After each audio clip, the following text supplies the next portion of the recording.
have Swati ji who will be talking to us. And Swati ji, a lot of you might be knowing her. She just spoke on this forum also. And Swati ji is a documentary filmmaker, as she has introduced, and she is a quite renowned filmmaker, and she is working on film on CSAM, on child pornography right now. I think she has already completed her shooting, and the work on the desk that is continuing. And if you might know her, many of you might have interacted with her already. She has been the research head of Satyamev Jayate and the co-director of Satyamev Jayate, that famous program which was hosted by Mr. Amir Khan. So, and she will be talking mainly about what has been her experience of the darker crimes, how and what challenges has she faced. And she will be also talking to the forum today about what helps does she want going ahead, and how she wants to be connected with it, with her endeavors, and she can contribute. Over to you, Swati ji. Ajay ji, thank you so much for this very kind introduction. I'm actually truly humbled because I don't know if I even deserve to be on this forum, because all of you here have been working for years and years on issues related to the safety of children. I am but a filmmaker and therefore an observer. So I'm coming in with only a very small experience of what I have seen during the process of research and filming for my documentary in the last roughly 2.5 years.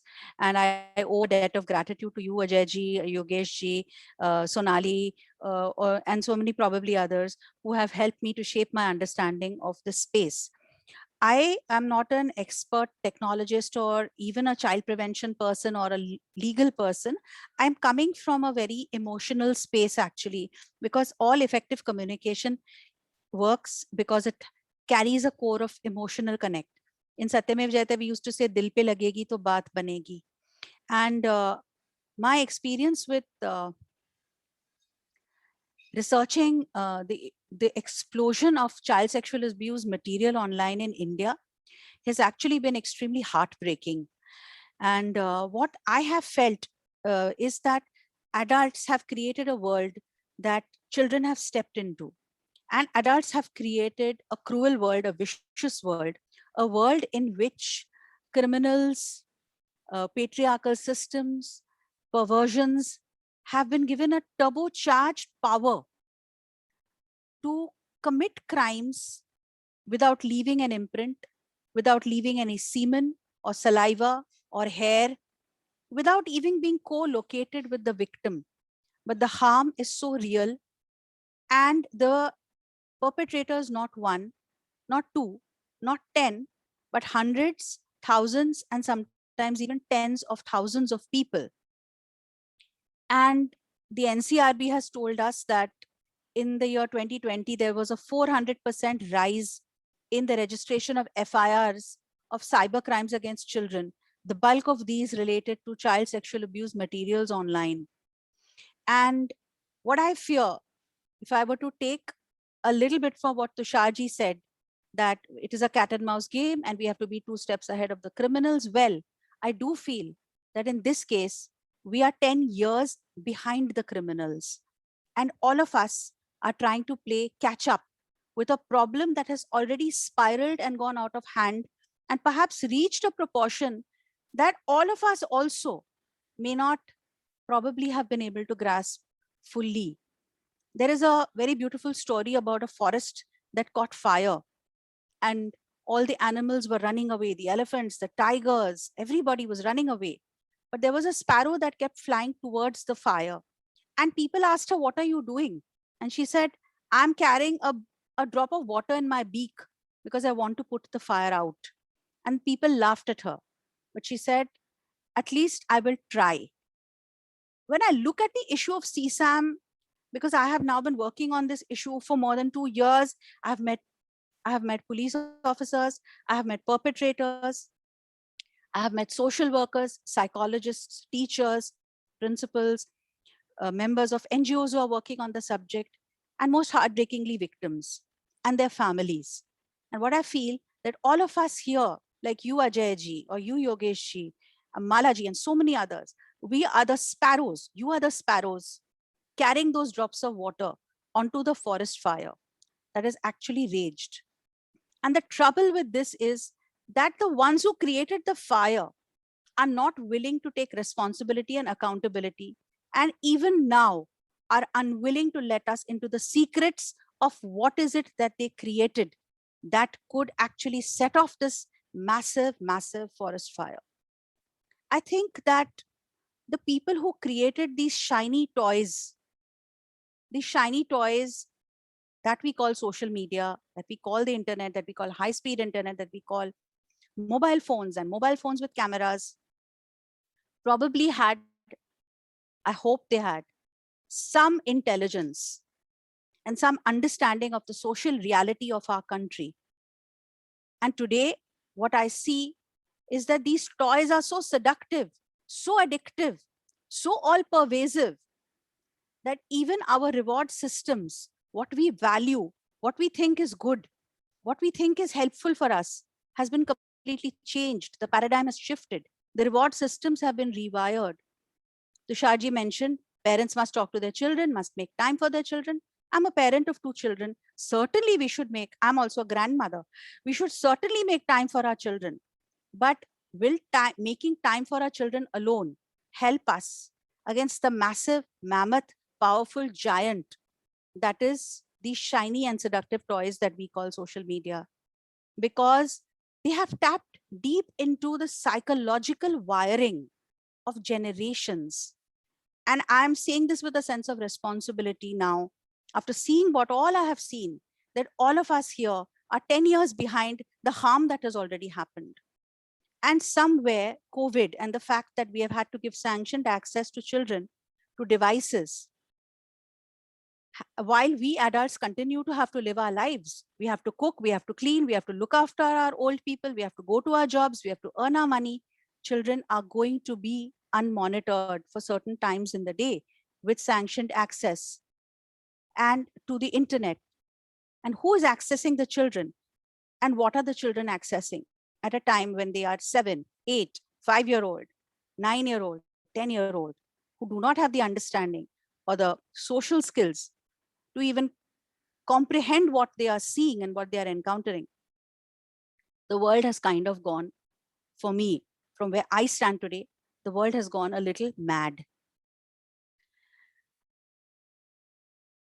I feel that when these shiny toys of social media were created, the fault lines in our societies already existed.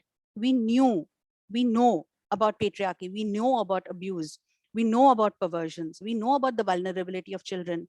Why is it that the prevention, the education, and the protection aspects were not thought through at the time of creation?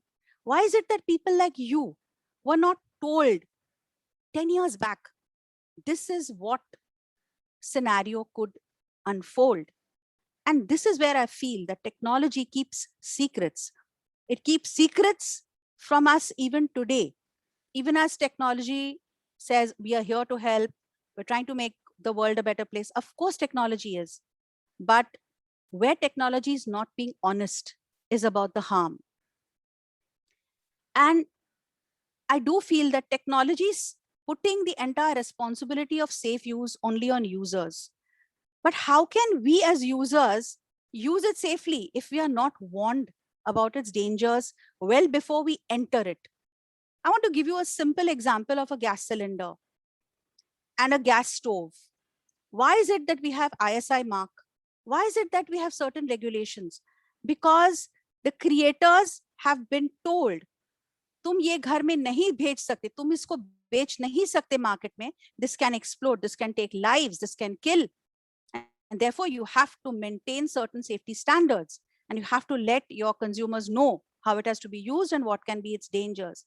Has technology done that job of warning all of us who are today vulnerable, slaves, and I dare say wide open to criminality, which has got turbocharged boost because the crime can now be committed from long distance? And I feel that what I have seen of CSAM is so soul destroying, It is so heartbreaking. And not only of CSAM, but of revenge pornography, of sex extortion, that the deepest vulnerabilities of human society have been, उन्होंने निचोड़ लिया है उसको. And wherever were the cracks, wherever were the fault lines, criminals have entered, and people who would not ordinarily have committed a crime in real life are emboldened to commit crimes which are terrible, which are disgusting, and which leave a imprint on a victim for lifetime and are never caught, and they are getting away with it. So this is the scenario that I have seen. The harm is very real. And I can tell you that I did research for Satyamev Jayate. We had a lot of very dark topics. I single-handedly traveled for 40, 45 days across the country, talking to women who had forcibly had to go 7 and 8 and 13 abortions for carrying a girl child. That broke my heart. It took me to Vipassana meditation for 10 days. I couldn't deal with it. But I'm therefore, what I'm trying to say is that I'm used to listening to people's stories of pain. But the stories of pain that I'm seeing today in CSAM, I'm unable to recover from it. I'm unable to recover from it. I want to tell you something, which is something that I have not shared. I'm a survivor of aggravated sexual assault as a child. And this assault started when I was 7 years old. Today, 50 years later, I still feel the burden of that abuse.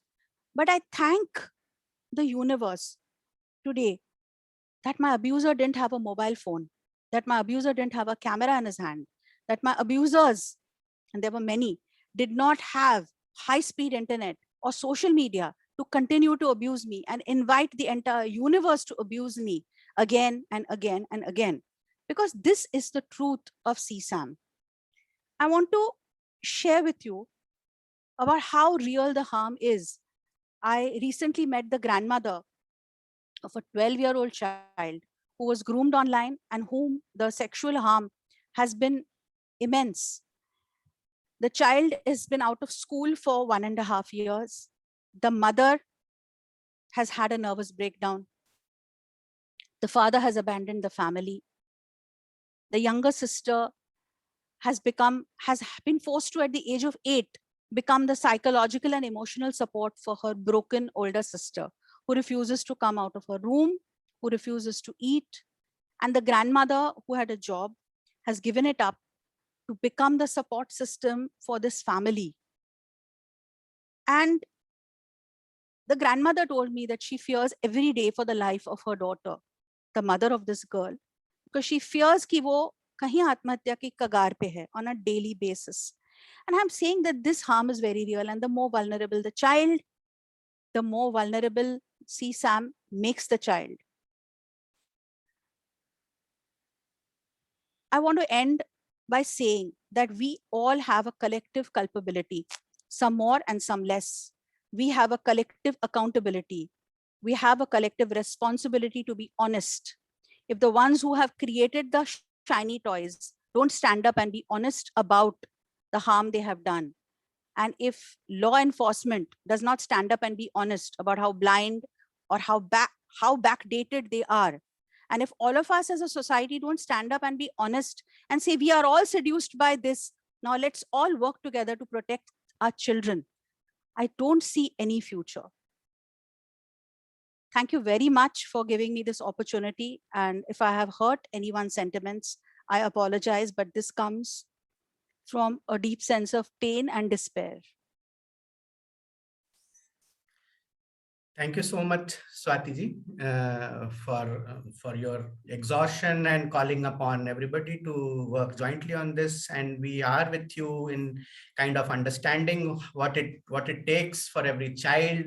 Meaning, yes, and you are very true that that abuse and that exploitation increases manyfold when it goes on the net, because then it distributes and travels across the world, and it is definitely a different scenario altogether when we didn't have the internet.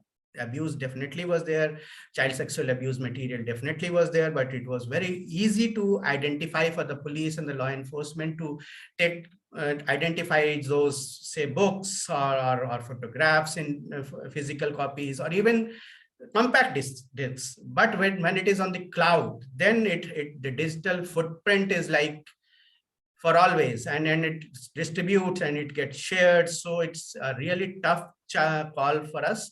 And definitely, yes, we all need to work together. We, as you say, that the community which is working on the prevention and the redressal side is about 10 years behind the criminals who are the perpetrators and who are these plotters. So that kind of meaning that collaboration of technocrats and the lawmakers and the law enforcers and the regulators and people who have their eyes and ears closer to the society and the community and the children, they all need to work together.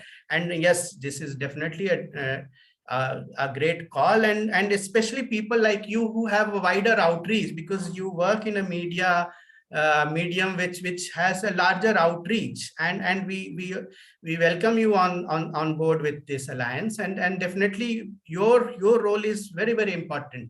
That role which we all cannot take upon ourselves, and we are not equipped, and we do not have that kind of a skill which you and your team and your community has. So the community, the media community, is also very, very important in this crusade that we are. And Sonali, as you are pointing us, she is writing, and we have been talking a lot about this, Sonali and me and many others, that we need to bring all stakeholders on board.